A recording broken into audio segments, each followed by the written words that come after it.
ನಮಸ್ಕಾರ ಆತ್ಮೀಯ ಪ್ರೇಕ್ಷಕರೇ, ಬಿಸಿ ಸುದ್ದಿ ನ್ಯೂಸ್ ಪೋರ್ಟಲ್ ಚಿತ್ರದುರ್ಗದ ಸಹಯೋಗದಲ್ಲಿ ನಡೆಯುತ್ತಿರುವ ಕೋಟೆನಾಡಿನ ಕವಿಕಾವ್ಯ ಪರಿಚಯ ಭಾಗ 2ಕ್ಕೆ ತಮಗೆ ಅಭಿಮಾನದ ಸ್ವಾಗತ.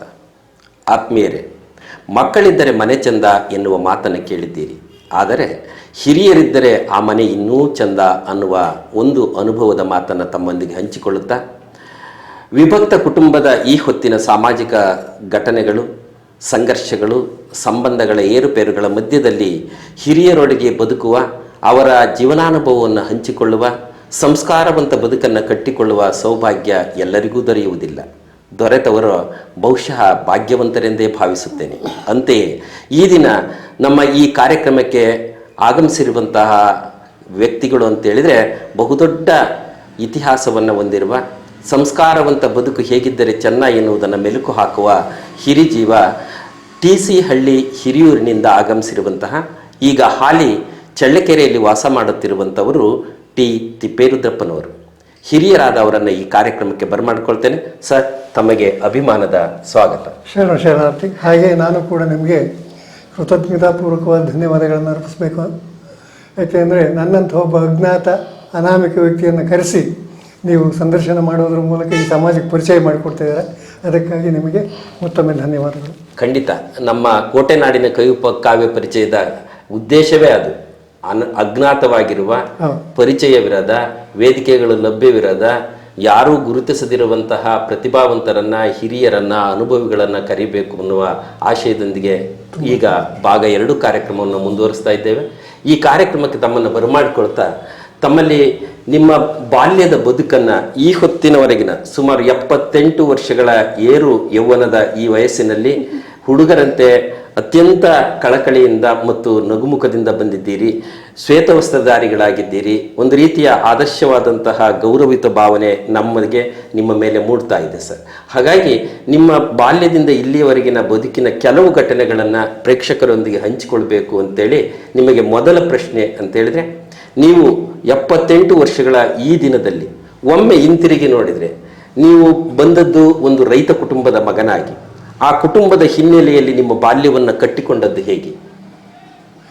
ಸರ್, ನಾನು ಹುಟ್ಟಿದ್ದು 15 ಆಗಸ್ಟ್ 1947, ಸ್ವಾತಂತ್ರ್ಯ ದಿನ, ಮೊದಲನೇ ಸ್ವಾತಂತ್ರ್ಯ ದಿನಾಚರಣೆ ದಿವಸ. ನನ್ನ ತಾಯಿ ಹೇಳಿಕೆ ಪ್ರಕಾರ ಅದು. ಆದರೆ ಶಾಲಾ ದಾಖಲಾತಿಯಲ್ಲಿ ಬೇರೆ ಇದೆ, ಅದಿರಲಿ, ಅದರ ಅವಶ್ಯಕತೆ ಇಲ್ಲ ಅದರ ವಿಚಾರಣೆ. ಸುಮಾರು ನಾನು 7ನೇ ತರಗತಿಗೆ ಮನೆತನದ ಕಷ್ಟ ಸುಖಗಳನ್ನು ನೋಡಿ ಮುಂದೆ ಓದಲಿಕ್ಕೆ ಅವಕಾಶ ಇಲ್ಲದ ಕಾರಣದಾಗಿ 7ನೇ ತರಗತಿಗೆ ನಾನು ಶಾಲೆಯನ್ನು ತೊರೆದು ಕೃಷಿ ಜೀವನಕ್ಕೆ ಕಾಲಿಟ್ಟೆ. ಸುಮಾರು 10 ವರ್ಷಗಳ ಕಾಲ, ಅಂದರೆ 1959ರಿಂದ 1969ರವರೆಗೆ ನಾನು ಬಾಲ್ಯದ ಕೃಷಿ ಜೀವನ. 69ರಲ್ಲಿ ಒಂದು ಸಣ್ಣ ಘಟನೆ ನಮ್ಮ ಮನೆಯಲ್ಲಿ ಪ್ರಾರಂಭ ಆಗಿ ನನ್ನನ್ನು ಹೊರಗೆ ಹೋಗಂಗೆ ಮಾಡ್ತು. ನನ್ನ ತಮ್ಮ ಒಂದು ಅಮೂಲ್ಯವಾದ ಸಲಹೆಯನ್ನು ಕೊಟ್ಟ. ನಿನಗೆ ಇನ್ನೂ ಓದಬೇಕು ಅನ್ನತಕ್ಕಂಥ ಆಸಕ್ತಿ ಇದೆ ಅಣ್ಣ, SLCಯನ್ನು ಪ್ರೈವೇಟ್ನಾಗ ಕಟ್ಕೋಬೋದು, ಈಗ ಸರ್ಕಾರ ಆ ರೀತಿ ಅವಕಾಶ ಕೊಟ್ಟಿದೆ, ನೀನು ಮತ್ತೆ ಓದಲಿಕ್ಕೆ ಪ್ರಯತ್ನ ಮಾಡು ಅಂತಂದೇಳಿ ಸಲಹೆ ಕೊಟ್ಟಿದ್ದರಿಂದ ನಾನು ಮತ್ತೆ ಪ್ರೈವೇಟ್ನಲ್ಲಿ ಟ್ಯೂಷನ್ ಹೋಗಿ SLCಯನ್ನು ಪಾಸ್ ಮಾಡಿ, ನಂತರ 69-70ರಲ್ಲಿ PUCಯನ್ನು ಹಿರಿಯೂರಿನಲ್ಲಿ ಪಾಸ್ ಮಾಡಿ, ನಂತರ ತುಮಕೂರು ಸರ್ಕಾರಿ ಕಾಲೇಜಿನಲ್ಲಿ ಕನ್ನಡ ಮೇಜರ್ ತಗೊಂಡು BA ಮುಗಿಸ್ಕೊಂಡು ಬಂದೆ. ಅವತ್ತಿನ ನಮ್ಮ ವಿದ್ಯಾಭ್ಯಾಸ ಹೆಂಗಿತ್ತು ಅಂದರೆ, ಕೇವಲ ಪ್ರಶ್ನೆಗಳಿಗೆ ಉತ್ತರ ಹೇಳೋದಷ್ಟೇ ನಮಗೆ ಬೇಕಾಗಿದ್ದದ್ದು, ಪಾಸ್ ಮಾಡ್ಬೇಕಷ್ಟೇ. ಯಾಕೆಂದರೆ ಪುಟಗಟ್ಟಲೆ ಎಸ್ಸೆ ಟೈಪ್ ಬರೀತಿದ್ವಿ ನಾವು ಉತ್ತರಗಳನ್ನು. ಇವತ್ತಿನಂಥ ಉತ್ತರಗಳಾಗ ಟಿಕ್ ಮಾಡೋ ಪರಿಸ್ಥಿತಿ ಇದ್ದರೆ ನಾವು ರ್ಯಾಂಕ್ ಬರ್ತಿದ್ವಿ. ನಿಜವಾದ ಅವತ್ತು 15 ಮಾರ್ಕ್ಸಿಗೆ 10 ಮಾರ್ಕ್ಸಿಗೆ ಪ್ರಶ್ನೆಗಳು ಇರ್ತಿದ್ವು. 2 ಪುಟ ಗಟ್ಟಲೆ ಉತ್ತರ ಬರೀಬೇಕಾಗಿತ್ತು. ಹಾಗಾಗಿ ನಾನು ಸಾಮಾನ್ಯ ದರ್ಜೆಯಲ್ಲಿ 45%ನಲ್ಲಿ 50%ನಲ್ಲಿ ಪಾಸಾದೆ. ಪಾಸಾದ ನಂತರ ನಾನು ಕೆಲಸಕ್ಕೆ ಹೋಗ್ಬೇಕು ಅನ್ನತಕ್ಕಂಥ, ನೌಕರಿ ಹುಡುಕಿಕೊಂಡು ಹೋಗ್ಬೇಕು ಅನ್ನತಕ್ಕಂಥ ನಮ್ಮ ಮನೋಭಾವ ಇರಲಿಲ್ಲ ನನಗೆ. ಅಷ್ಟೊತ್ತಿಗೆ ಅದೃಷ್ಟವಶಾತ್ ನನಗೆ ಒಂದು ಭೂಮಿ ಒಲ್ದು ಬಂದಿತ್ತು ಒಂದು ಜಾಗದಲ್ಲಿ. ಅಲ್ಲಿ ನಾನು ತೋಟ ಮಾಡಲಿಕ್ಕೆ ಪ್ರಯತ್ನ ಮಾಡಿದೆ. ಮೊದಲು ಈಗಿನಂತೆ ಬೋರ್ವೆಲ್ಗಳಿರಲಿಲ್ಲ. ತೋಡು ಬಾವಿಯನ್ನು, ಅದರಲ್ಲಿಯೂ ಕೂಡ ಸಹಕಾರ ಸಂಘ ಮತ್ತು PND ಬ್ಯಾಂಕಿನ ಸಹಕಾರದಿಂದ ಅವರು ಸಾಲ ಕೊಟ್ಟಂಗೆ ನಾನು ತೆಗಿಸ್ದಂಗೆ ಸುಮಾರು 5 ವರ್ಷಗಳ ಕಾಲ ಬಾವಿ ತೆಗೆಸೋದೇ ಆಯಿತು. 1 ಎಕರೆ ನೀರಾಯಿತು. ಪ್ರಪ್ರಥಮವಾಗಿ ರೇಷ್ಮೆಯನ್ನು ನಾಟಿ ಮಾಡಿ ರೇಷ್ಮೆ ಕೃಷಿಯನ್ನು ಮಾಡೋಕ್ಕೆ ಪ್ರಾರಂಭ ಮಾಡಿದೆ. ನಂತರದ ದಿನಗಳಲ್ಲಿ ತೆಂಗು, ಮಾವು, ಸಪೋಟ, ದಾಳಿಂಬೆ, ಬಾಳೆ ಇತ್ಯಾದಿ ಅನೇಕ ತೋಟಗಾರಿಕೆ ಬೆಳೆಗಳನ್ನು ಮಾಡ್ತಾ ಮಾಡ್ತಾ ಸುಮಾರು 30 ವರ್ಷಗಳ ಕಾಲ ಆ ಭೂಮಿಯಲ್ಲಿ ನಾನು ನನ್ನ ಕೃಷಿ ಜೀವನವನ್ನು ನಡೆಸಿದೆ. ಬೆಳಿತಾ ಹೊರಟ್ರಿ, ಬದುಕು ಕಟ್ಕೊಂತ ಹೊರಟ್ರಿ, ಇತರರಿಗೆ ಮಾರ್ಗದರ್ಶಕರಾಗ್ತಾ ಹೊರಟ್ರಿ. ನಂತರದಲ್ಲಿ ಒಂದು ಕಡೆ ಕೃಷಿ ಬದುಕು, ಮತ್ತೊಂದು ಕಡೆ ಆ ಹೊತ್ತಿನ ಸ್ವಾತಂತ್ರ್ಯಾನಂತರದ ಭಾರತವನ್ನ ಕಣ್ಮುಂದೆ ಕಟ್ಟಿಕೊಳ್ಳುವಂತಹ ಕನಸು. ಇವೆರಡರ ಮಧ್ಯೆ ನೀವು ಪದಗಳನ್ನು ಜೋಡಿಸಿ ಕವನವನ್ನು ಕಟ್ಟುವ ಕೆಲಸಕ್ಕೆ ಬಂದದ್ದು ಹೇಗೆ? ನಿಜವಾಗಿಯೂ ಅದೊಂದು ಅತ್ಯಂತ ಒಂದು ದೇವರು ಕೊಟ್ಟಂಥ ವರ ಅನ್ಕೊಂಡೆ. ಯಾಕೆಂದರೆ ನನಗೆ ಪ್ರಾಸ, ಆಮೇಲೆ ಛಂದಸ್ಸು, ಏನೂ ವ್ಯಾಕರಣ ಏನೂ ಗೊತ್ತಿಲ್ಲದಂಥ ಪರಿಸ್ಥಿತಿ ನಂದು. ಒಂದು ಅಲ್ಪ ಸ್ವಲ್ಪ ನಾನು ವಿದ್ಯಾಭ್ಯಾಸದಲ್ಲಿ ಗೊತ್ತಿದ್ರೂ ಕೂಡ ನಂತರದ ದಿನಗಳಲ್ಲಿ ವ್ಯವಸಾಯ ಕೃಷಿ ಜೀವನದಲ್ಲಿ ಅದೆಲ್ಲ ಕಂಪ್ಲೀಟಾಗಿ ಮರ್ತೋಗ್ಬಿಡ್ತು. ಅದು ಬಸವಣ್ಣನವರ ಒಂದು ಪ್ರಪ್ರಥಮವಾಗಿ ನಾನು ಆಗ ರೇಡಿಯೋ ಕೇಳ್ತಿದ್ದೆ ಜಾಸ್ತಿ. ಆ ರೇಡಿಯೋದಲ್ಲಿ ಸರ್ವಜ್ಞ ಮತ್ತೊಮ್ಮೆ ಹುಟ್ಟಿ ಬಾ ಅನ್ನತಕ್ಕಂಥ ಒಂದು ಹಾಡು ಬರ್ತಾ ಇತ್ತು. ಆ ಹಾಡನ್ನು ಕೇಳಿದಾಗ ನನಗೆ ಬಾ ಬಸವ ಮತ್ತೊಮ್ಮೆ ಹುಟ್ಟಿ ಬಾ ಅಂತ ಯಾಕೆ ಬರೀಬಾರ್ದು ಅಂತಂದೇಳಿ ಪ್ರಾರಂಭ ಮಾಡಿದೆ. ನಿಜವಾಗಿಯೂ 1996ರಲ್ಲಿ ನಾನು ಆ ಕವಿತೆಯನ್ನು ಬರೆದಿದ್ದೀನಿ. ಆ ಕವಿತೆ ಇವತ್ತು ಎಷ್ಟು ಸುಲಲಿತವಾಗಿ ಮತ್ತು ಹಾಡುಗಬ್ಬವಾಗಿದೆ ಅಂದರೆ ನಾನು ಹಾಡು ತೋರಿಸ್ಬೇಕು ಅದನ್ನು.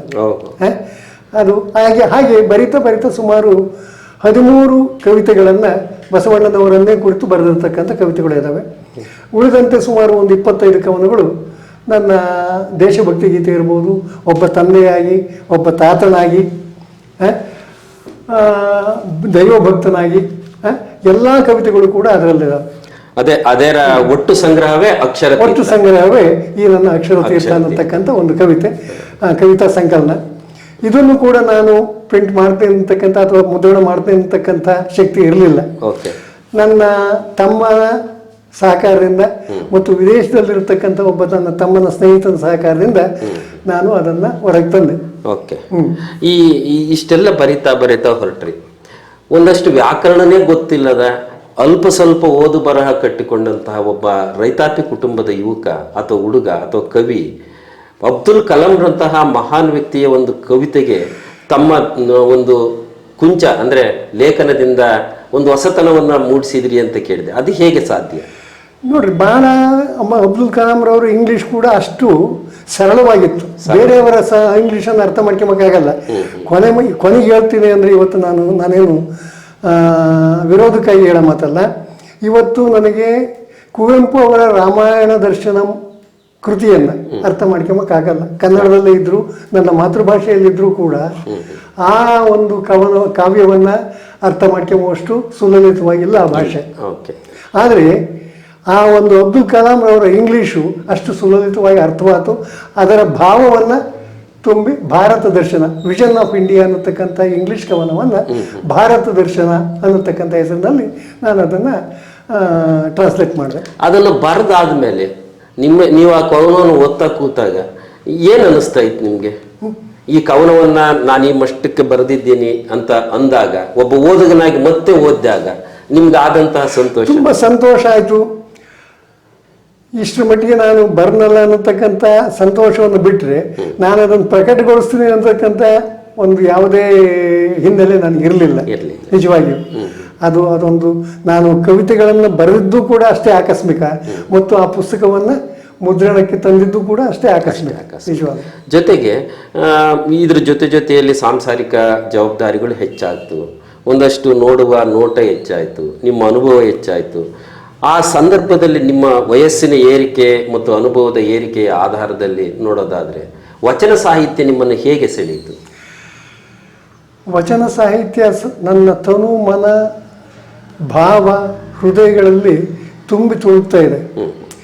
ಓದ್ತಾ ಹೋಗ್ತೀನಿ ವಿನಃ ನಾನು ಅದನ್ನು ವಿಮರ್ಶಾತ್ಮಕವಾಗಿ ಅಥವಾ ಒಂದು ರೀತಿಯ ಜ್ಞಾನ ಸಂಪಾದನೆ ಆಗುತ್ತೆ ಹೊರತು ಅದರಿಂದ ಅದನ್ನು ಹೆಚ್ಚಿನ ವಿಚಾರದಲ್ಲಿ ನಾನು ಅದನ್ನು ಅರ್ಥೈಸ್ಕೊಳ್ಳುವಷ್ಟು ಶಕ್ತಿ ಇಲ್ಲ ನನಗೆ ಹೇಳಬೇಕು ಅಂದರೆ. ಅದರ ಫಲದಿಂದ ನಾನು ಒಬ್ಬ ಆಧ್ಯಾತ್ಮಿಕ ಜೀವಿ ಆದ್ನೇ ವಿನಃ ಹೆಚ್ಚಿನ ಅದರಲ್ಲೇ ಮುಳುಗಿ ಇತರವರು ಬೇಕಾದಷ್ಟು ಬಸವಣ್ಣನವರನ್ನು ಕುರಿತು ವಚನ ಸಾಹಿತ್ಯವನ್ನು ಕುರಿತು ಸಾಕಷ್ಟು ಎಷ್ಟು ಇಡೀ ವಿಶ್ವದಲ್ಲೇ ಹೆಚ್ಚಿನ ಸಾಹಿತ್ಯ ಹೊರಬಂದಿದೆ. ಆದರೆ ಅವನ್ನೆಲ್ಲವೂ ಕೂಡ ಓದ್ತಾ ಇರ್ತೀನಿ. ಆದರೆ ಅದನ್ನು ನಾನು ಅರಗಿಸಿಕೊಳ್ಳುವಷ್ಟು ಮತ್ತು ಮತ್ತೆ ಅದನ್ನು ಮರುಪೂರ್ಣ ಮಾಡುವಷ್ಟು ಅಲ್ಲ, ಶಕ್ತಿ ಅದಾಗದೇ ಇದ್ರೂ ಸಹ ನಿಮ್ಮ ಬದುಕನ್ನು ಒಂದಷ್ಟು ಶುದ್ಧಿಗೊಳಿಸ್ಕೊಳ್ಳೋದಿಕ್ಕೆ, ಸರಳೀಕರಿಸಿಕೊಳ್ಳೋದಿಕ್ಕೆ, ವ್ಯಕ್ತಿತ್ವವನ್ನು ಹಿರಿದಾಗಿಸ್ಕೊಳ್ಳೋದಿಕ್ಕೆ, ನಿಮ್ಮನ್ನು ನೀವು ಎತ್ತರಕ್ಕೆ ಕೊಂಡೊಯ್ಯೋದಿಕ್ಕೆ, ನಮ್ಮಂತ ಕಿರಿಯರಿಗೆ ಮಾರ್ಗದರ್ಶಕರಾಗೋದಕ್ಕೆ ಸಾಕಷ್ಟು ನೆರವಾಗಿದೆ. ಸಾಕಷ್ಟು ನೆರವಾಗಿದೆ, ಅದರಲ್ಲಿ ಎರಡು ಮಾತಿಲ್ಲ ಅಲ್ವಾ? ಮತ್ತು ಅದರ ಫಲದಿಂದಾಗಿ ಶರಣರ ಒಡನಾಟ ಜಾಸ್ತಿ ಆಯಿತು. ಹಾಗೆ ಆ ಶರಣರ ಒಡನಾಟದೊಂದಿಗೆ ಬೇರೆ ಬೇರೆ ಸ್ಥಳಗಳಿಗೆ ಹೋಗ್ತಾ ಬರ್ತಾ ಒಂದು ಆಧ್ಯಾತ್ಮ ಜೀವನದಲ್ಲಿ ನಾನಿವಾಗ ಸಂಪೂರ್ಣವಾಗಿ ಕಾಲ ಕಳೀತಾ ಇದ್ದೀನಿ. ಈಗ ನೀವು ಸಾಹಿತ್ಯದ ಪರಿಚಾರಕರಾಗಿ ಹೋಗ್ತಾ ಇದ್ದೀರಿ. ನಿಮ್ಮ ಕಾರ್ಯವನ್ನು ಗುರುತಿಸಿ ನಿಮ್ಮನ್ನ ಗುರುತಿಸಿದ ಸಂಘ ಸಂಸ್ಥೆಗಳು ಅಥವಾ ಪ್ರಶಸ್ತಿಗಳು ಯಾವುಗಳಾದ್ರೂ ಇದ್ರೆ? ಇಲ್ಲ, ಇವತ್ತಿನವರೆಗೂ ಯಾವ ಸಂಘ ಸಂಸ್ಥೆಗಳು ನಮ್ಮನ್ನು ಗುರುತಿಸಿಲ್ಲ. ಯಾಕೆಂದ್ರೆ ಅಷ್ಟೊಂದು ಇನ್ನೂ ಪ್ರಚಾರ ಆಗಿಲ್ಲ. ಅದು ಕೇವಲ ಒಂದೇ ಒಂದು ಪುಸ್ತಕದಿಂದ ಯಾರು ಅಷ್ಟೊಂದು ಪ್ರಚಾರ ಮಾಡೋಕ್ಕೆ ಸಾಧ್ಯ ಇಲ್ಲ. ಸುಮಾರು 250-300 ಪುಸ್ತಕಗಳನ್ನು ಮಾತ್ರ ನಾನು, ಅದು 1-2 ಸಂಸ್ಥೆಗಳು, ಅದು ವೀರಶೈವ ಲಿಂಗಾಯತ ಮಹಾಸಭಾದವರು ಚಳ್ಳಕೆರೆಯವರು 100 ಪುಸ್ತಕಗಳನ್ನು ಕೊಂಡು ಮಕ್ಕಳಿಗೆ, ವಿದ್ಯಾರ್ಥಿಗಳಿಗೆ ಹಂಚಿದರು. ಈ ವರ್ಷ ಹಿರಿಯೂರಿನಲ್ಲಿ ನಡೆದಂಥ ವೀರಶೈವ ಲಿಂಗಾಯತ ಮಹಾಸಭೆಯವರು 150 ಪುಸ್ತಕಗಳನ್ನು ತಗೊಂಡು 150 ಜನ ಮಕ್ಕಳಿಗೆ ಹಂಚಿದರು. ಅದೊಂದು ಬಿಟ್ಟರೆ ಇನ್ನು ಉಳಿದಂತೆ 600 ನನ್ನ ಕವನ ಸಂಕಲನಗಳನ್ನು ಫ್ರೀಯಾಗಿ ಹಂಚಿದ್ದೀನಿ. ಜೊತೆಗೆ ಅನೇಕ ಜನ, ಅದರಲ್ಲಿಯೂ ಮುಖ್ಯವಾಗಿ ಕಾವಿಧಾರಿಗಳಿಗೆ ಮತ್ತು ಉತ್ತಮವಾದ ಶಿಕ್ಷಕರಿಗೆ ಹಾಗೂ ಸಾಹಿತಿಗಳಿಗೆ ಕೂಡ ಕೊಟ್ಟಿದ್ದೀನಿ. ಯಾರಿಂದಲೂ ಕೂಡ ನನಗೆ ಒಂದು ರೆಸ್ಪಾನ್ಸ್ ಬಂದಿಲ್ಲ. ಅಂದರೆ ನಿಮ್ಮ ಪುಸ್ತಕ ಹಿಂಗೆ ಐತಪ್ಪ, ಇಷ್ಟು ಮಟ್ಟಿಗೆ ಐತೆ ಅನ್ನತಕ್ಕಂಥ ಒಂದು ಮೆಚ್ಚುಗೆ ಮಾತನ್ನು ಯಾರು ಕೂಡ ಇವತ್ತುವರೆಗೂ ನನಗೆ. ಆದ್ರೆ ನಿಮ್ಮನ್ನು ಒಳಗೊಂಡಂತೆ ಇವತ್ತೇನು ಬರವಣಿಗೆ ಕ್ಷೇತ್ರದಲ್ಲಿ ಇದ್ದಾರೆ ಹಲವರಿದ್ದಾರೆ, ಇವರನ್ನ ಸಮಾಜ ಮತ್ತು ಸಂಘ ಸಂಸ್ಥೆಗಳು ಯಾವ ರೀತಿ ಗುರುತಿಸಬೇಕು ಅಂತ ನಿಮ್ಗೆ ಅನ್ಸುತ್ತೆ? ಗುರುತಿಸಿದ್ರೆ ಅದಕ್ಕೆ ಅವನು ಬರೆದಿದ್ದಕ್ಕೂ ಒಂದು ಮಾನ್ಯತೆ ಸಿಗುತ್ತೆ. ಗುರುತಿಸ್ದೆ ಹೋದ್ರೆ ನಾವು ಅನಾಮಿಕರಾಗಿ ಉಳಿತೀವಿ, ಅಜ್ಞಾತರಾಗಿ ಉಳಿತೀವಿ. ಮತ್ತಷ್ಟು ಕೆಲಸಕ್ಕೆ ಪ್ರೋತ್ಸಾಹ ಕೊಡಬೇಕು. ಹೌದು, ಪ್ರೋತ್ಸಾಹ ಕೊಡಬೇಕು. ಅಲ್ಲ, ಪ್ರೋತ್ಸಾಹ ಕೊಟ್ಟ ತಕ್ಷಣ ನನ್ನಲ್ಲಿ ಅದು ಸಾಹಿತ್ಯ ಉದ್ದೀಪನವಾಗುತ್ತೆ ಅನ್ನತಕ್ಕಂಥ ಇದೇನು ಇಲ್ಲ. ಅದು ಅವನ ನರನಾಡಿಯಲ್ಲಿ, ಅವನ ಹೃದಯದಲ್ಲಿ ಹುಟ್ಟು ಬರತಕ್ಕಂಥದ್ದು ವಿನಃ ಅವರು ಪ್ರೋತ್ಸಾಹ ಕೊಟ್ಟರು ಅಂತಂದೇಳೇನು ನಾನು ದೊಡ್ಡ ಸಾಹಿತ್ಯ ಆಗ್ಲಿಕ್ಕೆ ಆಗಲ್ಲ ಸಾಮಾನ್ಯವಾಗಿ. ಅದು ಏನೋ ಸಂಘ ಸಂಸ್ಥೆಗಳು ಗುರುತಿಸೋವಷ್ಟು ನಾನು ಬೆಳೆದಿಲ್ಲ ಮುಂದಿನ ದಿನಮಾನಗಳಲ್ಲಿ ಅಂತದೊಂದು ಕಾಲ ಬರಲಿ, ಒಳ್ಳೆ ಕೆಲಸಕ್ಕೆ ಬೆನ್ನು ಚಪ್ಪರಿಸುವ, ಪ್ರೋತ್ಸಾಹಿಸುವ ದಿನಮಾನಗಳನ್ನು ನಾವು ನಿರೀಕ್ಷೆ ಮಾಡೋಣ. ಜೊತೆಗೆ ಇವತ್ತು ನಿಮ್ಮಲ್ಲಿ ಹಿರಿಯರಾಗಿರೋ ಕಾರಣಕ್ಕಾಗಿ ಒಂದು ಪ್ರಶ್ನೆ ಏನು ಅಂತ ಹೇಳಿದ್ರೆ, ಒಂದು ಸಂಸಾರ, ಸತಿಪತಿ, ಮಕ್ಕಳು, ಮರಿ, ಅಜ್ಜ ಅಜ್ಜಿ, ಒಂದು ಕೂಡು ಕುಟುಂಬ ಈ ಹೊತ್ತಿನ ದಿನಮಾನದಲ್ಲಿ ಹೀಗಿದ್ರೆ ಚಂದ ಅಂತ ನಿಮ್ಮ ಸಲಹೆ ಏನು?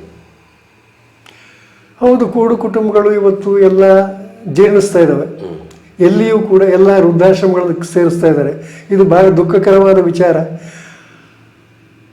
ಆ ವಿಚಾರ ನನಗೂ ಕೂಡ ಹಿಂಸೆಯನ್ನು ಕೊಡ್ತಾ ಇದೆ. ಇದು ಇವತ್ತಿನ ಆ ನೈಜ ಘಟನೆಯಲ್ಲೇ ನಾನು ಕೂಡ ನೋಯ್ತಾ ಇದ್ದೀನಿ. ಇವತ್ತು ನನ್ನ ಮಕ್ಕಳು ಕೂಡ ಯಾರು ನನ್ನ ಜೊತೆಗಿಲ್ಲ. ನಾನಿವಾಗ ಮನೆಯಲ್ಲಿರತಕ್ಕಂಥವ್ರು ನಾನು ಮತ್ತು ನಮ್ಮ ಶ್ರೀಮತಿಯವರು ಅಷ್ಟೇ. ಹಾಗಾಗಿ ಅದು ಸಾಮಾಜಿಕ ಪರಿಸರನೇ ಆಗಿದೆ. ಈಗ ಆಗೋದಕ್ಕೆ ಏನು ಕಾರಣ ಇರ್ಬೋದು? ಏನೂ ಇಲ್ಲ, ವಿದ್ಯಾವಂತರಾಗಿಯೂ ಕೂಡ ಅನೇಕ ಕ್ಷೇತ್ರಗಳಲ್ಲಿ ಅವರು ದೂರ ಹೋಗೋದು ಒಂದು. ಅವರು ನಮ್ಮ ಜೊತೆಗೆ ಇರೋದಕ್ಕೆ ಆಗೋದಿಲ್ಲ. ಮಕ್ಕಳು ನೌಕರಿ ಕಾರಣಕ್ಕೆ ಅವರು ಪರಸ್ಥಳಕ್ಕೆ ಹೋಗ್ತಾರೆ. ಮತ್ತು ಈಗ ವಿದ್ಯಾವಂತರಾದಂಥ ಮಹಿಳೆಯರು ಕೂಡ ತಮ್ಮ ಸ್ವತಂತ್ರ ಜೀವನವನ್ನು ಕಟ್ಟಿಯಬೇಕು ಅನ್ನತಕ್ಕಂಥ ಧಾವಂತದಿಂದ ಕುಟುಂಬದೊಂದಿಗೆ ಸಹಕಾರಿಗಳಾಗಿ ಬದುಕಬೇಕು ಅನ್ನತಕ್ಕಂಥ ವಿಚಾರ ಇಲ್ಲ. ಅನೇಕ ಜನ ಅವರು ಕೂಡ ನೌಕರಿಯಲ್ಲೇ ಇರ್ತಾರೆ. ಹಾಗಾಗಿ ಅದೊಂದು ಅದೇನು ಅದೇ ಉದ್ದೇಶಪೂರ್ವಕ ಏನಲ್ಲ. ಅದು ಅದರ ಒಂದು ಅನಿವಾರ್ಯ ಘಟನೆ ಅಲ್ಲ ಅಷ್ಟೇ. ಒಟ್ಟಾರೆ ನಾವು ಇದ್ದಿದ್ರಲ್ಲೇ ಒಂದಷ್ಟು ಸಮಯ ಬಿಡು ಮಾಡ್ಕೊಂಡು ಹಿರಿಯರ ಜೊತೆಗೆ ಬದುಕಂತ ಅದನ್ನೇ ಕುರಿತು ಒಂದು ಸ್ಥಿತ್ಯಂತರ ಅಂತ ಒಂದು ಕವನವನ್ನು ಬರೋದು ಇದರಲ್ಲಿಲ್ಲ ಅದು ಬೇರೆ ಇದೆ. ನನ್ನ ಜೀವನದ 3 ಘಟನೆಗಳನ್ನ ಸ್ಥಿತ್ಯಂತರ ಅಂತ ಬರೆದಿದ್ದೀನಿ. ಅದನ್ನು ಓದಿದ್ರೆ ನನ್ನ ಜೀವನದ ಇಡೀ ಇದು ಅರ್ಥ ಸಿಗುತ್ತೆ. ಹಾಗಾದ್ರೆ ನೀವು ನಮ್ಮ ಪ್ರೇಕ್ಷಕರಾಗಿ ಒಂದು ಕವನವನ್ನು ವಾಚನ ಮಾಡಿ.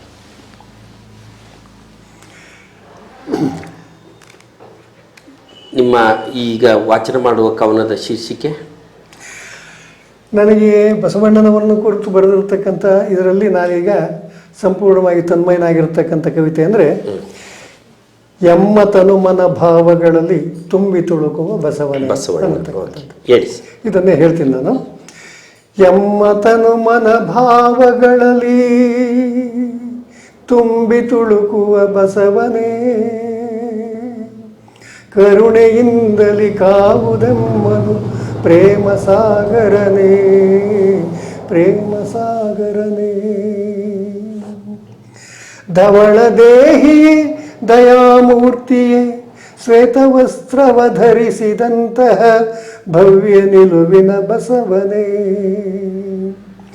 ಗೋತ್ರ ದೂರನೆ ಕ್ಷಾತ್ರ ತೇಜನೆ, ನಿತ್ಯ ನಿರ್ಮಲ ಹೃದಯನೇ,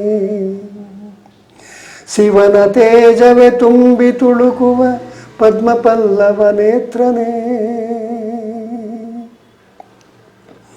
ಸ್ಫಟಿಕ ವದನದಿ ನಗೆಯ ಸೂಸುವ ದೇವ ಮಾನವ ಬಸವನೇ, ಎನ್ನ ಹೃದಯದ ಭಾವ ಪುಷ್ಪಕ್ಕೆ ಮಧುರ ಕಂಪನು ತುಂಬು ಎಂದು ವಿನಯದಿಂದಲಿ ನಮಿಸಿ ಬೇಡುವೆ ಹರಸುವರ ಗುರುವೇ, ಪರಮ ಶ್ರೀ ಗುರುವೇ. ಚಿತ್ಕಳೆಯ ಭಸಿತವನು ಮಸ್ತಕದಿ ಧರಿಸಿರುವ ರುದ್ರಾಕ್ಷಿ ಭೂಷಿತನೇ, ಎದೆಯ ಮೇಲೆ ಇಷ್ಟಲಿಂಗವ ಅಂತರಂಗದಿ ಆತ್ಮಲಿಂಗವ ಧರಿಸಿದಂತಹ ಧನ್ಯನೇ, ಪರಮಜ್ಞಾನಿಯ ಸೃಜನಶೀಲನೆ ಸರ್ವಸಮತಾವಾದಿಯೇ, ಸಕಲ ಜೀವಕ್ಕೆ ಲೇಸ ಬಯಸಿದ ಲೋಕವಂದಿತ ಬಸವನೇ, ಹರಿಸಿ ಭವ ಬಂಧನವನು ಧರಿಸೆಂದು ನಿನ್ನಡಿದಾವರೆಗೆ ನಮಿಸಿ ಬೇಡುವೆನು, ನಮಿಸಿ ಬೇಡುವೆನು. ಮೋಹರಹಿತನೆ ಮೇರು ಪುರುಷನೇ, ಪರಮಚರಿತನೆ ಪಾವನಾಂಗನೆ, ಪಾಪಶೂನ್ಯನೆ ಪುಣ್ಯಶೇಷನೆ, ಪರಮ ಪದ ಸೋಪಾನವೇರಿದ ಶಿವ ಸಚಿದಾನಂದ ಕಂದ ನಿನ್ನಲಿ ಕರಮುಗಿದು ಸಿರಬಾಗಿ ಬೇಡುವೆ ಹರಸು ಹಸುಳೆಗಳ, ಹರಸು ಹಸುಳೆಗಳ. ಎಮ್ಮ ತನು ಮನ ಭಾವಗಳಲ್ಲಿ ತುಂಬಿ ತುಳುಕುವ ಬಸವನೇ, ಕರುಣೆಯಿಂದಲಿ ಕಾವುದೆಮ್ಮನು ಪ್ರೇಮ ಸಾಗರನೇ, ಪ್ರೇಮ ಸಾಗರನೇ. ಸಕಲ ಜೀವಾತ್ಮರಿಗೆ ಲೇಸ ಬಯಸಿದ ಬಸವಣ್ಣ ಒಬ್ಬ ಮಾನವ. ನಿಮ್ಮ ಕವನದಲ್ಲಿ ಅವನನ್ನು ದೇವಮಾನವನಾಗಿ ಸೃಷ್ಟಿಸಿ ಈ ಚರಾಚರ ವಸ್ತುಗಳ ಸ್ಥಿತಿಗತಿಗೆ ಅವುಗಳ ಒಳಿತಿಗೆ ನಿನ್ನ ಆಶೀರ್ವಾದ ಇರಲಿ ಅಂತ ಭಾವಿಸಿದ್ದು ನಿಮ್ಮ ಕಂಠಸಿರಿಯಿಂದ ಮೂಡಿಬಂದಂಥ ಈ ಪದಪುಂಜಗಳು ನಿಜಕ್ಕೂ ಅರ್ಥಪೂರ್ಣವಾದಂಥವು ಮತ್ತು ಮತ್ತೊಬ್ಬರಿಗೆ ಪ್ರೇರಣೆಯಾಗಬಲ್ಲ ಅಂತ ಇವತ್ತಿನ ITBT ಮತ್ತು ಆಡಂಬರದ ಬದುಕಿನ ಮಧ್ಯೆ ಪದವನ್ನು ಕಟ್ಟೋದೇ ಒಂದು ಕೆಲಸ ಅನ್ನೋದಕ್ಕಿಂತ ಒಂದು ಅರ್ಥಪೂರ್ಣವಾದಂತಹ ಕವನವನ್ನು ಕಟ್ಟೋದರಲ್ಲಿ ನಿಮ್ಮ ಸಮಯವನ್ನು ಕಳೆದಿದ್ದೀರಿ, ಸಂದೇಶವನ್ನು ಕೊಟ್ಟಿದ್ದೀರಿ. ಮತ್ತೊಂದು ಕವನವನ್ನು ವಾಚನ ಮಾಡಿ. ಮತ್ತೊಂದು ಕವನ ಅಂದರೆ ಸಾಮಾನ್ಯವಾಗಿ ಪ್ರತಿ ವರ್ಷ ಚಿಲ್ಡ್ರನ್ಸ್ ಡೇ ಮಕ್ಕಳ ದಿನಾಚರಣೆ ಅಂತ ಆಚರಿಸ್ತಾರಲ್ಲ, ಆ ಮಕ್ಕಳ ದಿನಾಚರಣೆಯನ್ನು ನಾನು ನನ್ನ ಮನಸ್ಸಿನಲ್ಲಿ ಇಟ್ಕೊಂಡು ಬರೆದಂಥ ಒಂದು ಕವಿತೆ. ಅದರ ಹೆಸರು ಬನ್ನಿ ದೇವರ ಮಕ್ಕಳೇ ಅನ್ನತಕ್ಕಂಥ ಒಂದು ಕವನ. ಅದು ಬಹಳ ಚೆನ್ನಾಗಿ ಮೂಡಿ ಬಂದಿದೆ.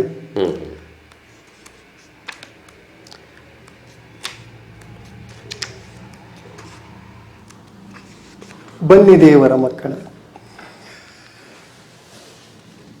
ಭಾರತಾಂಬೆಯ ಮಡಿಲ ಮಕ್ಕಳೇ, ಶಾರದಾಂಬೆಯ ಮುಡಿಯ ಹೂಗಳೇ, 100 ನೀಡುವೆ ನಿಮಗೆ, ಬನ್ನಿ ದೇವರ ಮಕ್ಕಳೇ.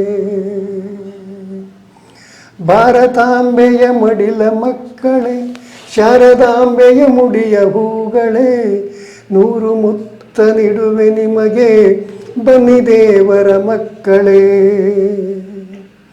ಹರಸಿರೆಂದು ನಮಿಸಿರಿ ಗುರುಗಳ ಶ್ರೀಪಾದಕ್ಕೆ, ನಿಮ್ಮ ಬಾಳಿಗೆ ಬೆಳಕ ತರುವ ದಿವ್ಯ ಚೇತನ ಶಕ್ತಿಗೆ, ದಿವ್ಯ ಚೇತನ ಶಕ್ತಿಗೆ. ಹರಸಿರೆಂದು ನಮಿಸಿರಿ ಹೊತ್ತು ಹೆತ್ತ ತಾಯಿಗೆ, ನಿಮಗಾಗಿ ದುಡಿಯುವ ತಂದೆಗೆ, ನಿಮಗೆ ಒಳಿತನು ಬಯಸುವಂಥ ಹಿರಿಯರೆಲ್ಲರಿಗೆ, ನಿಮಗೆ ಒಳಿತನು ಬಯಸುವಂಥ ಹಿರಿಯರೆಲ್ಲರಿಗೆ. ಮನದ ಕಲ್ಮಶ ತೊಡೆದು ಹಾಕಿರಿ, ಆತ್ಮಶಕ್ತಿಯ ಬೆಳೆಸಿರಿ, ದ್ವೇಷದ ದಳ್ಳುರಿಯ ತಳ್ಳಿರಿ, ಸ್ನೇಹಲತೆಯನ್ನು ಬೆಳೆಸಿರಿ, ಶಾಂತಿ ಸಹನೆಯ ಕಲಿಯಿರಿ, ನಾಡದೇವಿಯ ಗುಡಿಗೆ ನೀವು ಕೀರ್ತಿ ಕಲಶವನಿಕ್ಕಿರಿ. ದೀನದಲಿತರ ಸೇವೆ ಮಾಡುತ್ತ ದೇಶಭಕ್ತಿಯ ಕಲಿಯಿರಿ, ನಾಡಗಡಿಯನ್ನು ಕಾಯುವಂಥ ದಿವ್ಯ ಶಕ್ತಿಯ ಗಳಿಸಿರಿ. ತಾಯಿ ನಾಡಿನ ಹೆಮ್ಮೆಯ ವರಪುತ್ರರನ್ನು ನೆನೆಯುತ್ತಾ, ಅವರಂತೆಯೇ ನೀವಾಗಲು ಹೆಗ್ಗುರಿಯನಿರಿಸಿ ಶ್ರಮಿಸಿರಿ, ಅವರಂತೆಯೇ ನೀವಾಗಲು ಹೆಗ್ಗುರಿಯನಿರಿಸಿ ಶ್ರಮಿಸಿರಿ. ಭಾರತಾಂಬೆಯ ಮಡಿಲ ಮಕ್ಕಳೇ, ಶಾರದಾಂಬೆಯ ಮುಡಿಯ ಹೂಗಳೇ, 100 ಮುತ್ತ ನೀಡುವೆ ನಿಮಗೆ, ಬನ್ನಿ ದೇವರ ಮಕ್ಕಳೇ, ಬನ್ನಿ ದೇವರ ಮಕ್ಕಳೇ. ಬಹಳ ಅರ್ಥಪೂರ್ಣವಾದಂತಹ ಕವನ. ಮಕ್ಕಳು ಮುಂದೆ ತಾಯ್ನಾಡಿಗಾಗಿ ದುಡಿಯುವಂಥ, ರಾಷ್ಟ್ರಪ್ರೇಮವನ್ನು ಹಬ್ಬಿಸುವಂತಹ, ಸ್ನೇಹ ಪ್ರೀತಿ ವಿಶ್ವಾಸದ ಬದುಕನ್ನು ಹರಡುವಂತಹ ಮಕ್ಕಳಾಗ್ರಿ ಎನ್ನುವಂಥ ನಿಮ್ಮ ಕವನ ನಿಜಕ್ಕೂ ಸಹ ಪ್ರಶಂಸನೀಯವಾದದ್ದು. ಮತ್ತಷ್ಟು ಅರ್ಥಪೂರ್ಣವಾದಂಥ ನಿಮ್ಮ ಬರವಣಿಗೆ ಗ್ರಂಥ ರೂಪದಲ್ಲಿ ಬರುವಂಥ ಆಗಲಿ ಅಂತೇಳಿ ನಮ್ಮ ಆಶಯ ಸರ್.